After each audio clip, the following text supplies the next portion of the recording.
नमस्कार. नवीन व्हिडिओमध्ये तुम्हा सर्वांचं अगदी मनापासून स्वागत करते. आपल्या घरामध्ये अशा प्रकारच्या प्लास्टिकच्या जुन्या पिशव्या म्हणा किंवा जुन्या प्लास्टिकचे जे झाकण असतात ते नेहमी पडलेले असतात. कारण काय होतं की आपण किराणा वगैरे आणतो आणि अशा प्रकारच्या पिशव्या किंवा खराब झालेल्या डब्यांचे जे झाकणं असतात, आज आपण त्या झाकणांपासून आणि प्लास्टिकच्या पिशवीपासून गणपती डेकोरेशनचे काही आयटम जे आहे ते तयार करणार आहोत घरच्या घरीच आणि खूप कमी खर्चामध्ये किंवा मेहनतीमध्ये आपण हे तयार करणार आहोत. 1 रुपयाही खर्च आपल्याला या ठिकाणी करायचा नाही. घरातीलच वस्तू वापरून आपण येणाऱ्या आपल्या बाप्पासाठी आपल्या स्वतःच्या हाताने काही वस्तू ज्या आहेत त्या या ठिकाणी तयार करणार आहोत. त्यामुळे व्हिडिओला शेवटपर्यंत बघा आणि आवडल्यास आपल्या मित्रपरिवारास नक्की शेअर करा, जेणेकरून त्यांचा देखील या ठिकाणी भरपूर मोठा असा फायदा होऊ शकेल. तर बघा, या ठिकाणी मी प्लास्टिकची पिशवी घेतलेली आहे. 2 पिशव्या मी एकत्र केलेल्या आहे आणि अशा पद्धतीने आपल्याला प्लास्टिकच्या पिशवीची व्यवस्थित घडी तयार करून घ्यायची आहे. एकावर एक मी 2 पिशव्या ठेवलेल्या आहे आणि बघा, मी फक्त 2 वेळेस याला फोल्ड केलेला आहे, म्हणजे 3 फोल्डिंग झालेला आहे. त्यानंतर बघा, खालचा जो भाग आहे तो पॅक असल्यामुळे तो भाग आपल्याला व्यवस्थित असा कट करून घ्यायचा आहे. आता वरचा जो भाग आहे तो सुद्धा बघा पॅक असतो, त्यामुळे तो सुद्धा आपल्याला अगदी थोडासाच भाग कट करून घ्यायचा आहे, जेणेकरून त्याचा जो बाकीचा जो भाग आहे तो ओपन होईल यासाठी. आता बघा, पुढची प्रोसेस बघणं सुद्धा तेवढंच महत्त्वाचं आहे, जेणेकरून तुम्हाला हे व्यवस्थित समजेल. आणि हो, तुम्ही चॅनलवरती नवीन असाल, चॅनलला सबस्क्राईब केले नसेल तर प्लीज चॅनलला सबस्क्राईब नक्की करा, कारण मी तुमच्यासाठी रोज भरपूर असे नवनवीन युजफुल व्हिडिओ घेऊन येत असते.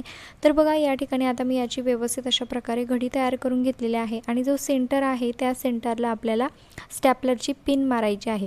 आता पिन अगदी सेंटरवरती मारायची आहे. त्यानंतर बघा, कुठल्याही पेनने, मार्करने किंवा पेन्सिलने याला व्यवस्थित गोलाकार शेप असा आखून घ्यायचा आहे, म्हणजे तुम्हाला कापताना हे व्यवस्थित कापता येईल. किंवा तुम्ही एखादं छोटंसं झाकण म्हणा, छोटं झाकण जे असतं ते सुद्धा तुम्ही त्यावरती ठेवून ते गोल आकारामध्ये कट करून घ्यायचं आहे. बघा, मी या ठिकाणी सुरुवातीला व्यवस्थित आकार यावा यासाठी पेन्सिलने याला मार्क करून घेतलेलं होतं आणि त्यानंतर बघा, कात्रीच्या मदतीने आपल्याला गोल शेपमध्ये याला कट करायचं आहे.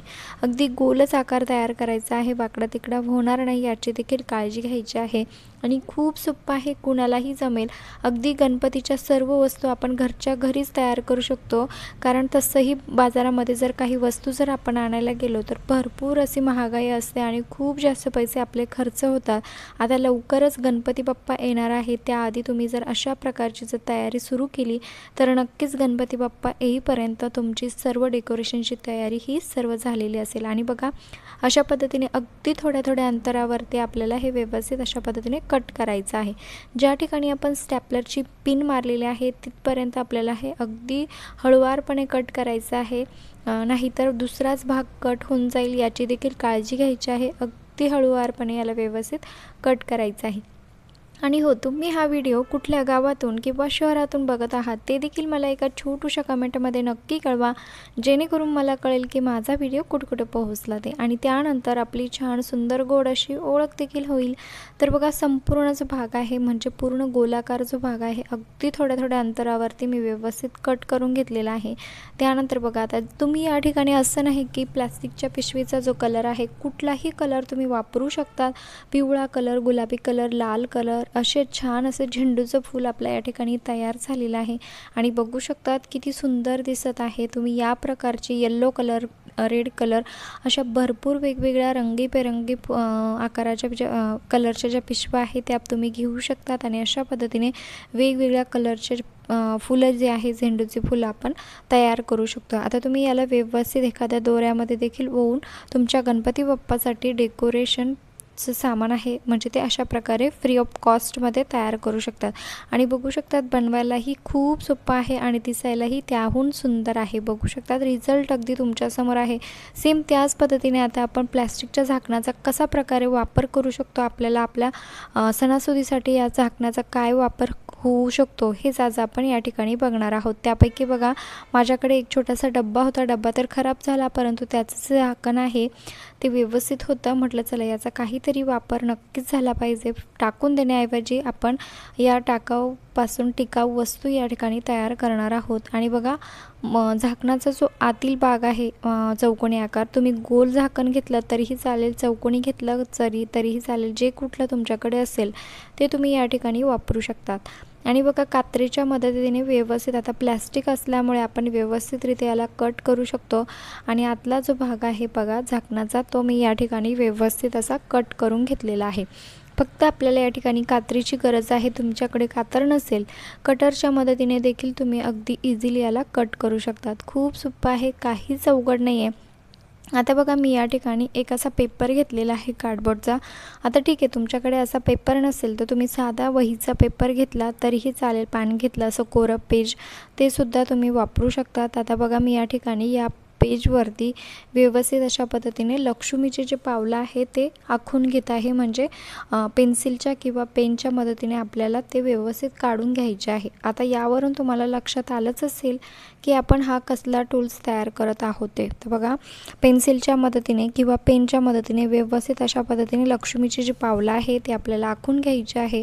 व्यवस्थित माप घेऊनच ते त्यावरती आखायचं आहे, म्हणजे कमी जास्त होणार नाही. आणि बघा व्यवस्थित आता याला कात्रीच्या मदतीने कट देखील करायचं आहे.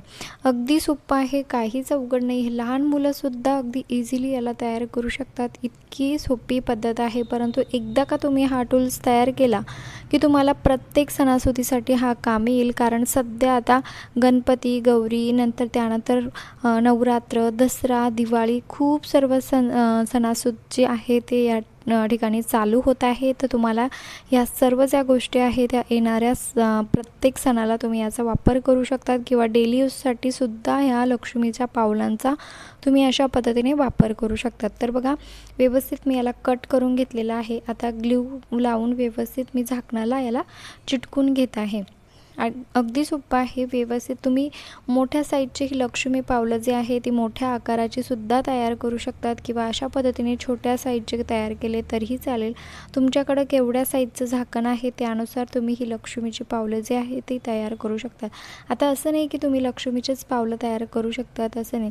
तुम्ही कमळाचं फूलसुद्धा यावरती चित्र काढून तसं कट करून कमळाचं फूल देखील तुम्ही यामध्ये चित्र टाकू शकतात. म्हणजे वेगवेगळ्या प्रकारची जी साचे आहे ते आपण या ठिकाणी तयार करू शकतो फ्री ऑफ कॉस्टमध्ये. ₹1ही आपल्याला खर्च करण्याची गरज नाही आहे. आणि बघा आता आपण याचा रिझल्टसुद्धा बघणार आहोत. जी रांगोळी आहे ती व्यवस्थित यावरती टाकायची आहे.